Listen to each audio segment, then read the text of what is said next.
ഭൂമിയുടെ ന്യായവില 2010 നിലവിൽ വന്നു. അതിനുശേഷം ഇത് 5 തവണ പുതുക്കുകയുണ്ടായി. വിപണി മൂല്യവും ന്യായവിലയും തമ്മിലുള്ള അന്തരം നികത്തുവാൻ വേണ്ടി നിലവിലുള്ള ന്യായവില 20% വർദ്ധിപ്പിക്കും. എന്തോരം ഭൂമിയല്ലേ സെഫിനെ. ഈ ഭൂമി എല്ലാം കൂടി കച്ചവടം നടന്നെങ്കിലേ നമ്മുടെ ഖജനാവിലേക്ക് കുറേ കാശ് വന്നേനെ. ഖജനാവ് നിറഞ്ഞൊരു കിനാശ്ശേരി, അതാണ് നമ്മുടെ ധനമന്ത്രിയുടെ സ്വപ്നം. നിനക്കറിയോ? ഈ സ്വപ്നമൊക്കെ കണ്ടല്ലേ ഭൂമിയുടെ ന്യായവില 20% കൂട്ടിയത്. എന്നിട്ട് ഖജനാവ് നിറഞ്ഞോ? പിന്നെ ന്യായവില കൂട്ടിയിട്ട് മാസം 10 ആയില്ലേ, ഖജനാവിലേക്ക് പണം ഒഴുകുകയായിരിക്കും. ഖജനാവ് നിറയുന്നല്ലേ. ദേ ഇത് കണ്ടോ, കഴിഞ്ഞ ദിവസം നിയമസഭയിൽ കൊടുത്ത മറുപടിയാ. നോക്കിക്കേ. എവിടെ നോക്കട്ടെ. പണി പാളിയോ മോനെ. നിയമസഭയിലെ ചോദ്യോത്തരവേളയിൽ രജിസ്ട്രേഷൻ മന്ത്രിയുടെ മറുപടിയാണിത്.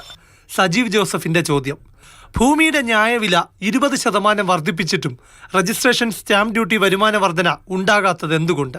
വരുമാന വർധന ഉണ്ടായില്ലെന്ന് വിശദീകരിക്കുന്ന മന്ത്രി രാമചന്ദ്രൻ കടന്നപ്പള്ളിയുടെ മറുപടി ഇങ്ങനെ: ഭൂമിയുടെ ന്യായവില വർദ്ധിപ്പിച്ചതോടെ രജിസ്റ്റർ ചെയ്ത ആധാരങ്ങളുടെ എണ്ണത്തിൽ കുറവ് വരുന്നു, വരുമാന വർധന ഉണ്ടാകുന്നില്ലെന്ന് മറുപടി. ന്യായവില വർധന പ്രാബല്യത്തിൽ വന്ന 2023 ഏപ്രിൽ 1 മുതൽ ഡിസംബർ 31 വരെ രജിസ്റ്റർ ചെയ്തത് 6,52,137 ആധാരങ്ങളാണ്. ഖജനാവിലേക്ക് വന്നത് 3,731 കോടി രൂപ. ഇനി തൊട്ടു മുൻപത്തെ വർഷത്തെ കണക്ക് നോക്കാം.